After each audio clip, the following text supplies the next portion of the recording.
अनेकांना थोडंसं असं असं वाटू शकेल की नाही नाही, हे तर शिवाजी महाराजांचं जे युद्ध होतं हे इथलं हिंदू राज्य जे आहे ते टिकवण्यासाठीचं होतं किंवा जे इस्लामी आक्रमण झालेलं आहे ते रोखण्यासाठीचं होतं. तर खरोखरी एवढाच एक मर्यादित उद्देश शिवाजी महाराजांच्या मनामध्ये होता. मला असं वाटतं की शिवाजी महाराजांच्या ह्यातून त्यांच्या राजकीय प्रक्रियेतून अर्थ उलगडत जातोय. बरं.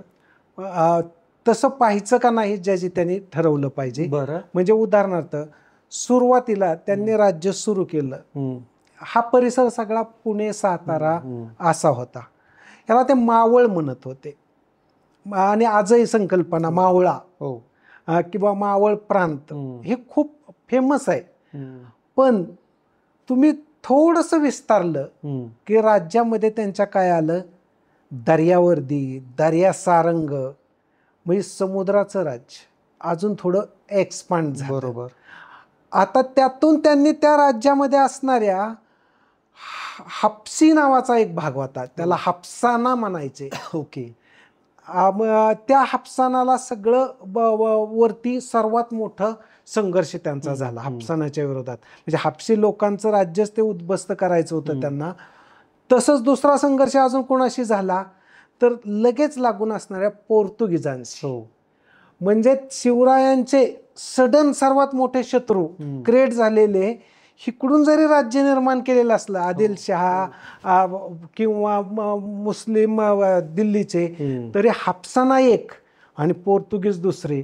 आता हे दोन्ही पण, हापसाना हे हापसी होते, पोर्तुगीज हे ख्रिश्चन होते. ओके. वेगळे. आता किती धर्माच्या विरोधात आपण प्रकरण घ्यायचं हे याच्यावर ठरवेल, पण मूळ मुद्दा आहे त्यांना एका समुद्रावरचं राज्य, इकॉनॉमिक राज्य आहे याचा अंदाज आला होता. आणि इकॉनॉमी आल्यानंतर दुसरं राज्य ढासळतं हे त्यांनी पक्क ओळखलं होतं. ओके. म्हणून त्यांना पन्हाळाच का पाहिजे होता, तर पन्हाळा ही दख्खनची राजधानी होती एकेकाळी. पन्हाळ्या म्हणजे अगदी जसं लोणावळ्यातून आपण वर आलो की दख्खनचं प्रवेशद्वार म्हणतात, तसं ते पाक केरळपर्यंत जातं हे दख्खन. या दख्खनचं एक वेगळं राज्य असलं पाहिजे ही सुद्धा त्यांची एक कल्पना होती. आणि म्हणून ज्यांच्याशी त्यांचं वैर झालं, ज्यांच्याशी त्यांचा पहिला संघर्ष झाला, त्यांच्याबरोबर सुद्धा जुळवून घेऊन त्यांना ते समजून सांगत होते की दख्खनचं राज्य कसं क्रिएट झालं पाहिजे. म्हणून तुम्ही नीट बारकाईनं बघा, दख्खनमध्ये त्यांनी कुतुबशहा बरोबर चर्चा केली, त्याच्यानंतर त्यांनी विजापूरला पण संदेश पाठवला, त्यांनी मालोजीराजे घोरपडेंना पण समजून सांगितलं. म्हणजे ते दख्खनमध्ये एक संवाद निर्माण करत होते. आणि तो संवाद काय होता की नर्मदेच्या खालचा जो दख्खन प्रांत आहे तो मुस्लिमांपेक्षा वेगळा आहे. आणि मुस्लिम लोक कसे आहेत तर ते परकीय आहेत, म्हणजे मंगोलियन आहेत, तुर्की आहेत. आणि या अर्थाने तुम्ही बघायला गेला आणि ह्या सगळ्या लोकांची यादी केली तर मला एक असं दिसतं की वसाहतवाद निर्माण करणाऱ्या लोकांच्या विरोधातलं त्यांचं पहिलं युद्ध आहे. म्हणून आयडिया ऑफ इंडियाचं पहिलं प्रतिबिंब शिवरायांमध्ये. कारण वसाहतवादाला विरोध म्हणजेच आयडिया ऑफ इंडिया क्रिएट होती. आणि तुम्हाला असं दिसतं की शिवराय हे मंगोलियांना विरोध करतायत, शिवराय हे मुस्लिमन मंगोलियन म्हणून करतायत तुर्की म्हणून, त्याच्यानंतर हापशांना विरोध करतायत, त्याच्यानंतर पोर्तुगीजांना करतायत, आणि आयुष्याच्या शेवटी मुंबई बंदरावरून इंग्रजांशी त्यांचा संघर्ष होतोय. म्हणजे याचा अर्थ असा होतो की एक वसाहतवाद नावाची कल्पना शिवरायांच्या काळात उभी राहत होती. तिला तिच्या विरोधात ह्यांचं पहिलं, त्याला बंड वगैरे असं म्हणण्यापेक्षा मी असं म्हणेल ही फार मोठी एक दृष्टी होती की जी युरोपला पण ती दृष्टी आली नव्हती, जी दृष्टी मुस्लिमांना पण नीट नव्हती. आणि मुस्लिमांमध्ये कुठं कुठं अशी दृष्टी आहे त्याचं उदाहरण शिवराय औरंगजेबाला सांगत होते. म्हणजे ते सांगत होते की अकबराने सहिष्णू राज्य केलं होतं, तुझं राज्य सहिष्णू नाही. हे पत्र, ते पत्र जर खरं खोटं वाद आहे, परंतु त्या पत्रातला असे प्रमाण मानला तर ते अकबराचं राज्य हे एक वेगळ्या प्रकारचं विज्ञान अधिक सहिष्णुता या दोन मूल्यांवरती आधारलेला आहे. ह्याला ते प्रमाण मानत असल्यामुळं आपण यात मिश्रण किती कशाचं करायचं हा ज्याचा त्याचा मुद्दा आहे. आजच्या राज्यकर्त्यांनी शिवाजी महाराजांच्या अशा कोणत्या गुणधर्मांचा विचारांचं अनुकरण करावं असं तुम्हाला वाटतं? मला असं वाटतं की महाराष्ट्र किंवा या दख्खनमध्ये शिवराय जिथं जिथं गेले होते किंवा तो भाग त्यांचा फार जिव्हाळ्याचा होता, तो प्रांत म्हणजे सामाजिक सलोख्याचा प्रांत आहे. बरं. शिवरायांनी तिथं इतका सामाजिक सलोखा घडवला होता, तर त्या प्रांताकडे पाहत असताना, त्या भूभागावरती घटना पाहत असताना सामाजिक सलोखा म्हणून पाहिली पाहिजे. बरं. आणि सामाजिक सलोखा तुम्ही कसा घडवून आणता हा राज्यकर्त्यांच्या पुढचा आव्हानात्मक मुद्दा आहे. बरं. ते पाहण्याची गरज आहे. दुसरा मुद्दा, शिवरायांकडे विज्ञानाकडे पाहण्याची एक दृष्टी होती. आता ते त्यांच्या काळातलं विज्ञान होतं, म्हणजे आपण आजच्या काळातल्या विज्ञानाला नाही लागू करू शकत, पण वैज्ञानिक टेम्परामेंट क्रिएट करणं, विज्ञानाच्या मर्यादेत जो काही बदल घडेल तो समजून घेणं.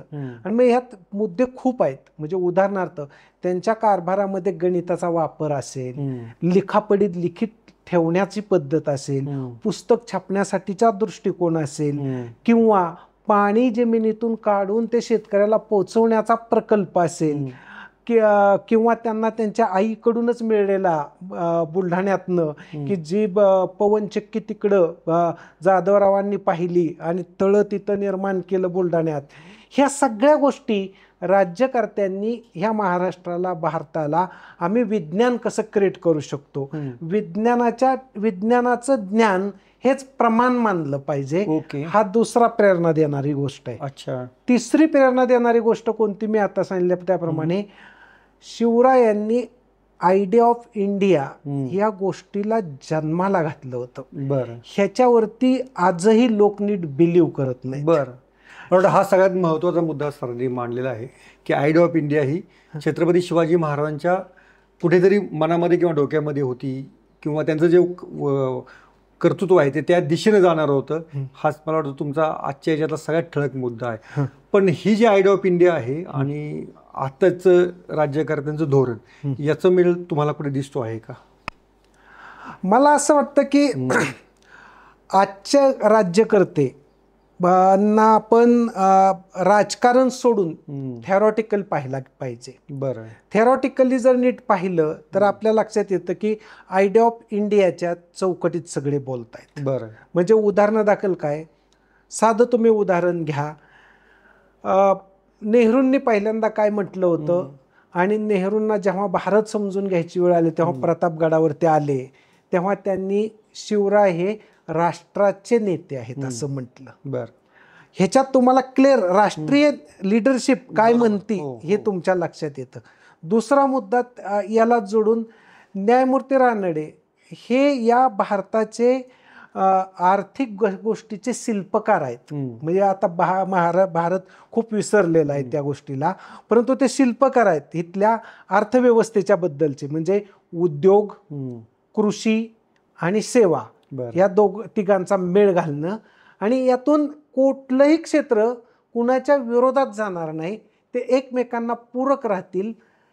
हा मुद्दा यशवंतराव चव्हाणांनी कृषी औद्योगिक समाज असा ट्रान्सफर केला होता. बरोबर. म्हणजे आजही शिवरायांचा तो मुद्दा विसरला गेला मॉडर्न इंडियामध्ये असा त्याचा अर्थ होत नाही.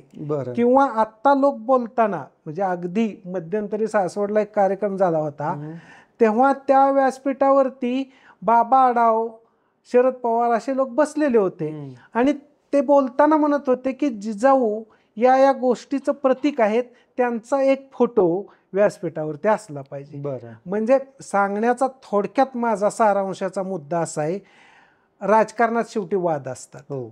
राजकारण हे स्पर्धात्मक असतं. त्या स्पर्धेमध्ये कोण काय बोलेल हा मुद्दा वेगळा. परंतु थेरॉटिकली जर तुम्ही गेला तर भारताला शिवरायांची आयडिया ऑफ इंडियाची कल्पना मान्य आहे. कारण का, सामाजिक सलोखा, दुसरा मुद्दा तुम्ही मगाशीच बोलत होता तो सहिष्णुता, बरोबर, हा त्याच्यामध्ये खूप अंतर्गत मुरलेला आहे. बरोबर. आणि लोक माझं आणि तुमचं ऐकणार नाहीत, ते शिवरायांचं शेवटी फायनली ऐकतील. बरोबर. या अर्थाने त्यांना पर्याय नाही शिवरायांची आयडिया ऑफ इंडिया सांगण्याशिवाय. सोशल मीडियाच्या भाऊ गर्दीत विश्वासार्हतेने चकाकणारे नाव म्हणजे लेट्सअप मराठी. सगळ्यांना, सगळ्या नागरिकांना ती स्पीच, ती लेट्सअप वरील मुलाखती म्हणजे विचारांचा खजिना. त्यानंतरच्या निवडणुकीमध्ये मला सोडून गेले. बातम्या केवळ वस्तुस्थिती सांगणाऱ्या, न प्रोपगंडा, फक्त जनतेचा अजेंडा. क्योंकि आने वाला कल जाने वाला है, जाने वाला कल आने वाला है. राजकारण, मनोरंजन असो की क्रीडा क्षेत्र, महाराष्ट्राची स्पंदने संवेदनशीलतेने टिपणारे माध्यम म्हणजे लेट्सअप मराठी. जगासोबत एक पाऊल पुढे राहण्यासाठी लेट्सअपचे ॲप, सोशल मीडिया आणि वेबसाईट सोबत कनेक्टेड रहा.